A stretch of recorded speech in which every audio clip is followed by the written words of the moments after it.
இலக்கியத்திற்கான உயரிய விருது நமக்கு கிடைச்சிருக்கு. தமிழ்ல செம்மொழின்னு சொல்லிட்டு பல நம்ம பெருமை அடைந்திருக்கோம். நீண்ட இடைவெளிக்கு ஞானபீட விருது வாங்கிறது எப்படி நினைக்கிறீங்க?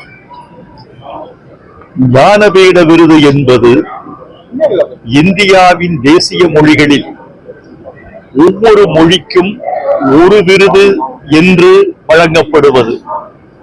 சாகித்ய அகாடமி ஆண்டுக்கு ஆண்டு வழங்கப்படுவது. 22 மொழிகளுக்கும் வழங்கப்படுவது சாகித்ய அகாடமி. ஆனால் 22 மொழிகளில் ஒரு மொழியை மட்டும் தேர்ந்தெடுத்து வழங்கப்படுவது ஞானபீடம். அதனால்தான் ஒவ்வொரு மொழிக்கும் அது தாமதமாகிறது. குறிப்பாக தமிழுக்கு மிக தாமதமாகி இருக்கிறது. முதல் விருது 1975 அகிலனுக்கு வழங்கப்பட்டது.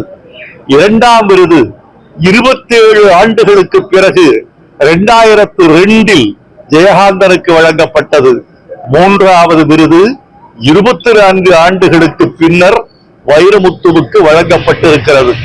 மற்ற மொழிகளெல்லாம், இந்தி மொழியெல்லாம் 12, கன்னடம் 6, மலையாளம் 6 என்று அதிக விருதுகளை பெற்றுள்ள நிலையில் செம்மொழியாகிய தமிழ், மூத்த மொழியாகிய தமிழ், உலகத்தின் பண்பாடுகளுக்கெல்லாம் பங்களிப்பு செய்த தமிழ் 3 தான் பெற்றிருக்கிறது என்பது தமிழர்களின் தவக்குறை என்று நான் வருந்துகிறேன். ஆனாலும் 4 நூற்றாண்டுக்கு பிறகு ஒரு தமிழ் கவிஞருக்கு வழங்கப்பட்டிருக்கிறது என்ற விருதை நான் எனக்கு மட்டுமான விருதாக கருதவில்லை. இந்த விருதை தமிழ் மண்ணுக்கும் மக்களுக்கும் அன்றே காணிக்கையாக்கி இருக்கிறேன். இதோ ஞானபீடம் விருது பெற்று மதுரை மண்ணுக்கு முதலில் வருகிறேன். இவர்களின் கோலாகலத்தை பாருங்கள், கொண்டாட்டத்தை பாருங்கள், முகத்தில் இன்னும் மலர்ச்சியை பாருங்கள், கண்ணில் ஒளிரும் மின்னலை பாருங்கள். இந்த விருது தங்களுக்கெல்லாம் வழங்கப்பட்டதாக தமிழ் சமுதாயம் கருதுகிறது. என்னை இந்த விருதுக்கு தகுதிப்படுத்திய என் ஆசான்கள், எழுத்தாளர்கள், கவிஞர்கள், தலைவர்கள், ஒவ்வொரு சமூக மனிதனுக்கும் இந்த விருதை நான் காணிக்கையாக்குகிறேன், நன்றி சொல்கிறேன். மேலும் மேலும் தமிழ் வளரும், மேலும் மேலும் தமிழர்கள் விருது பெறுவார்கள். விருது பெறத்தக்க மொழி தமிழ், விருது பெறத்தக்க இனம் தமிழினம். நன்றி. சாகித்ய அகாடமி விருதா இருக்கட்டும், தேசிய விருதா இருக்கட்டும், இந்த விருதுகள் எல்லாம் எடுத்துட்டோம் அப்படின்னா இந்த மாநில மொழிகளோட தன்னாட்சி உரிமை குறித்து இப்ப விவாதங்கள்லாம் நடைபெறுகிறது. அதை எப்படி பார்க்கிறீங்க? உங்க கேள்வி எனக்கு முழுமையாக புரியவில்லை. அதாவது மாநில உரிமைகளில் இந்த தேசிய விருதா இருக்கட்டும், அதே சமயத்துல சாகித்ய அகாடமி விருதா இருக்கட்டும், மாநில மொழிகள் இருக்கு இல்லையா, இவற்றுடைய இந்த தன்னாட்சி உரிமை குறித்து தற்போது விவாதங்கள்லாம் நடைபெறும். அதை எப்படி பார்க்கிறீங்க?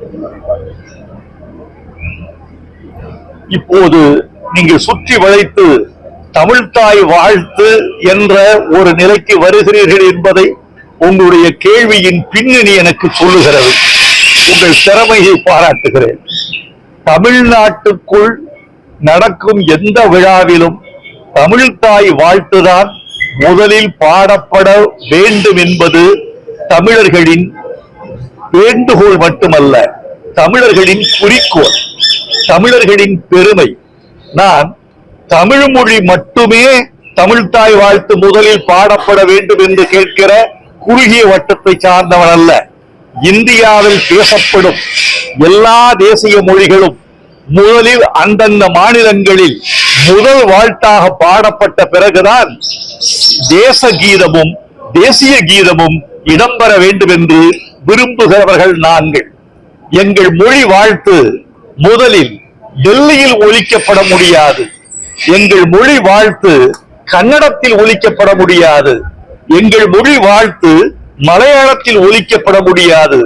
தாய் தமிழ்நாட்டு எல்லைக்குள் மட்டும்தான் தமிழ்தாய் வாழ்த்து முதலில் ஒலிக்கப்படக்கூடிய உரிமையை நாங்கள் பெற்றிருக்கிறோம். அதுதான் மரபு, அப்படித்தான் வந்திருந்தது. இந்த தமிழ்தாய் வாழ்த்தை தேர்ந்தெடுத்து இசையமைத்து பாடக்கூடிய உரிமையை எங்களுக்கு பெற்றுக் கொடுத்த கலைஞரை இந்த நேரத்தில் நாங்கள் நன்றியோடு நினைத்து பார்க்கிறோம்.